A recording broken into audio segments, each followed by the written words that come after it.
Hi, Matt Scratch here, and I'm going to give you an in-depth tour of my 2000 Dodge Neon plow car. So just walking around the car quickly here, you can see it's got a lot of rust and it's in really rough shape. I bought the car about 2 years ago and I only paid $500 for it then, and at the time it had a lot more rust. It had rust all the way up to about that line there, and I just quickly patched it up and slapped some body filler on it and some just spray paint, nothing fancy. I didn't block sand it or anything to make it straight. It's all wavy, but it's just kind of the 20-foot effect so that it looks respectable driving around. One cool thing is it's you can tell this trunk lid's been replaced because it says Dodge on it, but if you go around to the doors, you can see they say Chrysler on them, and actually the Neons of this era were all Chryslers, I believe. It wasn't until like 2003 that they became Dodge Neons. Or maybe I'm mistaken on that, I don't know. I know they had Plymouth, Dodge, and Chrysler Neons, and they're all essentially the same car. But I'm pretty sure that's how it works. The earlier ones are Chryslers, and then later on they were all Dodges. So yeah, it's completely shot under the rocker panels and everything. The bumper I custom built, but I based it off the bumper of a 1990 Ford F350, so you can kind of see the shape of that there, but I had to cut it in the middle and on each end here to get it to fit the profile of the front of the Neon. And then these, this bull bar sort of thing is, these are part of a rebar from a Caravan, like the piece that goes behind the plastic bumper on a newer Caravan, and then just a heavy piece of tube, and there's also a piece of box tube inside that to reinforce it, so that's really strong. These are old pieces of frame rail from a 63 Ford 5-ton actually, and then I made these brackets for the turn signals here. Oh, like a piece of a Ford, I think you can see right there, there's a Ford oval actually. I thought that was kind of cool. I built this all out of junk parts, so there's probably a couple Pentastars or something involved on some of that metal somewhere too. And then I've got this, just the clearance light here is the factory Neon one, and then I just trimmed out the hole in the metal to match it, and then I cut out a piece of the plastic that it was mounted in the Neon's plastic bumper. That way I could just use these sheet metal screws to hold it in. So that's been working really good. And then also I have a piece of the Neon's factory bumper there to kind of blend the two together. So it's not meant to be beautiful, it's meant to be ugly and utilitarian looking, and I think that's I've accomplished that. So the bumper is welded directly to the frame rails of the car. When I say frame rails, I mean like these support rails. They still call them frame rails even though it's a front wheel drive vehicle. And originally they had crumple zones on the outside of the frame rail here, so I've actually played it over the outside of it to eliminate those crumple zones. You're not going to be able to see it inside the fender there, but it's all played. And then the vehicle does have a lift in it. It's got lift struts basically. I've got an extra strut plate on top of each strut, so they are just factory struts, and then I just added like an old junk strut plate, top plate off of a used up strut on there and welded it right to the top, so it gives me some extra height. I got it parked so the suspension's flexed here, but it has about an extra inch and a half of clearance with that modification. The struts, that's kind of funny. I got them off of an original 2004 Neon at an auto wrecker. Like they were the original factory struts, and I'm still using them years later. I think I paid like 50 bucks for all of them, and they still ride really smooth even with all the abuse I put them through plowing snow with my heavy blade on there and everything. And then under the back, if you watched one of my recent videos, I repaired the rear suspension. I think I called it like my redneck suspension repair, or my redneck repair on the Neon. So you can go check that video out. And we also just did an off-road video in this car. We actually took it off-road into the back country and ran it down some 4x4 trails, and it did amazingly well. So definitely check out that video too, as well as my snow plowing videos of this car pushing snow. Pretty amazing little car actually. It's more than paid for itself.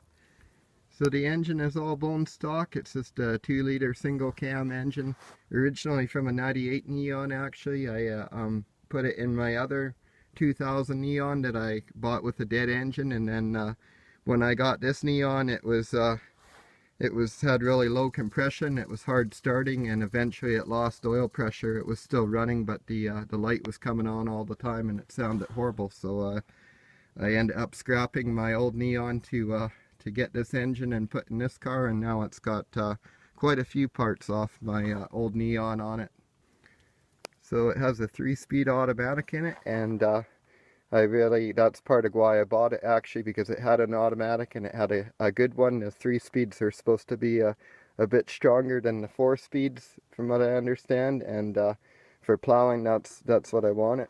I do have a external transmission cooler on it that I've routed separately from the radiator. I completely bypassed the radiator, so it just cools off of that, and it works really well. I'm only running around 150 degrees transmission temperature, so it actually runs cooler than the engine that way. So the car is pretty loaded up actually, and it originally had air conditioning. However, the previous owner had gone in the ditch or something. He broke all the engine mounts, and so when I got it, the engine was just swaying back and forth literally, and the air conditioning compressor, which sits down there, the pulley was against all the hoses and wires for the air conditioning, and it was all mulched up. So I just pulled the whole system out, save a little weight that way. So it's a bit of a sweat box being a black car, but I do use it mostly in the winter anyway. So right now I've been running this super winch, just a 2,000-pound ATV winch on the car. I originally had a cheaper Champion brand winch, and it burnt out in no time, and I replaced it with a super winch, and been really happy with that. Hasn't skipped a beat since I've had it, and I can just tell by looking at it that it's a lot better built than my last one. I've got that mounted to it's actually got a piece of 1/4 inch thick 3-inch angle iron in there that bolts to directly. So really solid there. There's no give in any of that. It'll pull the winch in half long before it breaks any of the mounting points on the car. So the interior on the Neon is pretty raunchy, but that's okay. It's one less thing to worry about. Here's the winch controller, and something you may notice is the driver's seat and the passenger seat don't match. I really liked a 97 Dodge Caravan driver's seat, and my wife really liked the 2000 Intrepid passenger seat, so I made that happen for us. Little cutting, grinding, and welding, and they fit right in there, and a lot more comfortable than the original seats that were in there. All the chrome's peeling on the door handle there and stuff, but it's got power windows and power locks in the front, and they all still work and everything. So this car does have factory cruise control, and it works well, so that was one of the reasons I wanted to buy this particular car, because it's kind of rare actually to find a Neon that's loaded up enough to have cruise control and an automatic and power windows. So that's why I bought this car, and because I kind of was aiming for a beater, because I didn't want something I had to worry about putting a snow blade on and abusing and stuff. So it's got 232,000 kilometers on it. The engine's actually got about 10,000 kilometers more than the I was meant to put a better CD deck in here or something, but I haven't, and this is what came in here. It does work, but it's not mounted very well. Kind of self-adjusting mounting there, and then the face was falling off. It didn't clip anymore, so I just put these zip ties on it the other day because it kept rattling off, but it does work. And just like every other second generation Neon in the world, the sun visor clips are broken. But that's okay, you just get used to the sun visor whacking you in the head once in a while. So somebody's added this cool carbon fiber bezel around the shifter and the heater controls and the stereo there. That would have just been black plastic originally, so it's kind of a nice touch. And then out of the 6 original speakers, I think there might be about 3 that work, and when I say work, I use that term loosely because they kind of don't sound very good. I really like the console setup on these cars. It's just a convenient stash all, and got that nice bin there. Nice little bin under the radio again. This does have an optional CD changer, but it's no longer hooked up. Whoever hooked up the radio made it so that all the power went to the radio. So, but normally those changers don't work very good in my experience. They're normally very fussy about things like burnt CDs and stuff, and even some of the store-bought ones don't work well. And then in the back, same thing. It's pretty rough. Nothing fancy. Seats all faded. Door panels ripped up. And the rust is coming after it again. So it does actually have these optional lit vanity mirrors in it, so that's kind of cool. And it's got all the gizmos on there. It's got the reading lights on the mirror and everything, so that's neat. And then it did originally have a sunroof too, but you can see I've walled it right over the sunroof. It was leaking and it no longer opened. The motors burnt out on it, so this is my solution. And there you can see on the top side, and actually I was wrecking a PT Cruiser at the time, so I just cut the piece of roof skin out of it, and that way it matched and everything, and I laid it on top and just lap welded it around. So yeah, there's some mud on the roof.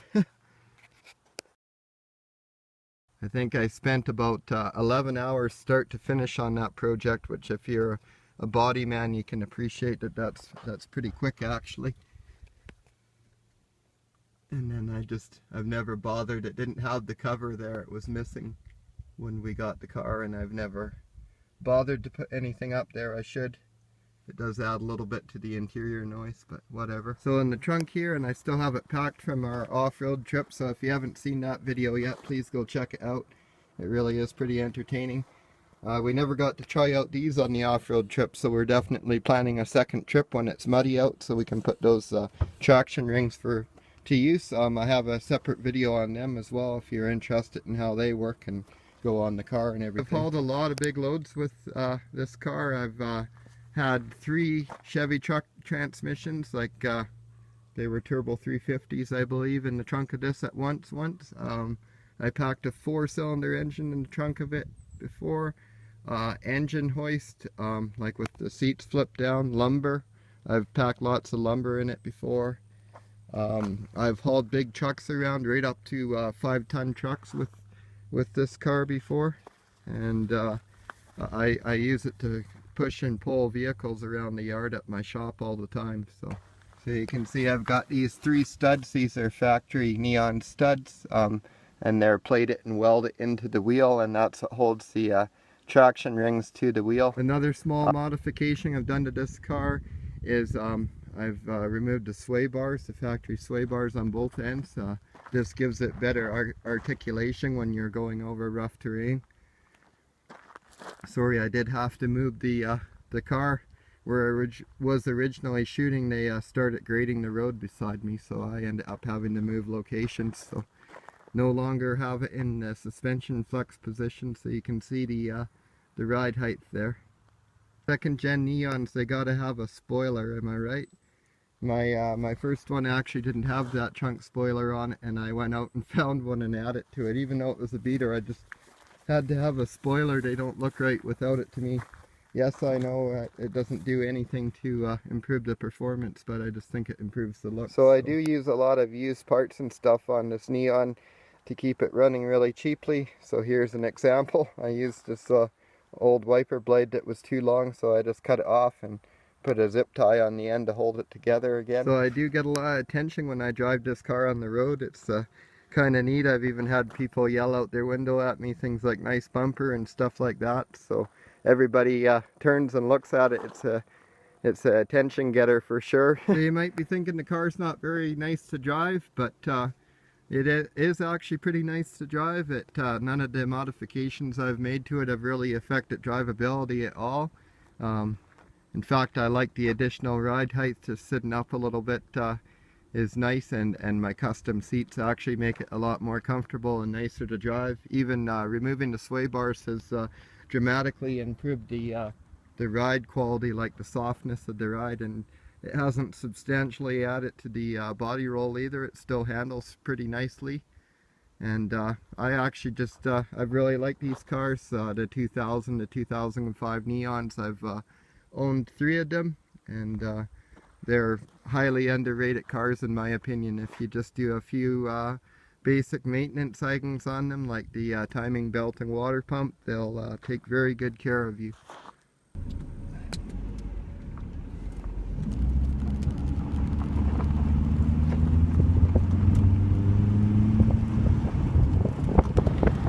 So driving an Eon, you're just out on the highway here, and I've always really found these second-gen Neons drive nice. I mean, these are just a basic compact car.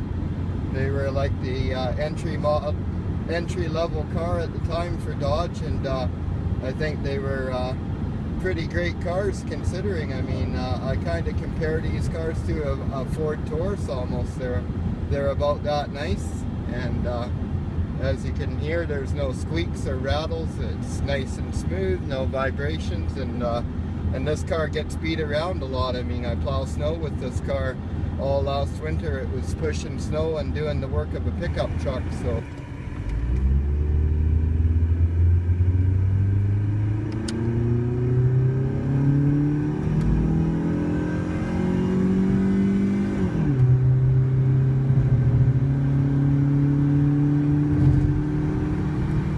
There we go, that's your 0 to 60 pull in the Neon. Not the quickest car, but it does get the job done. And it actually, as I say, it does pretty good out on the highway too. So anyways, that's pretty much going to wrap up our video here on the Neon. But I will have a lot of videos coming once the snow starts to fly. And I really am looking forward to bringing you guys a lot better quality snow plowing videos now that I'm a little more techie, and I can make you some slightly better videos than I have in the past, hopefully. So stay tuned for that, and that'll be all for now. Thanks for watching.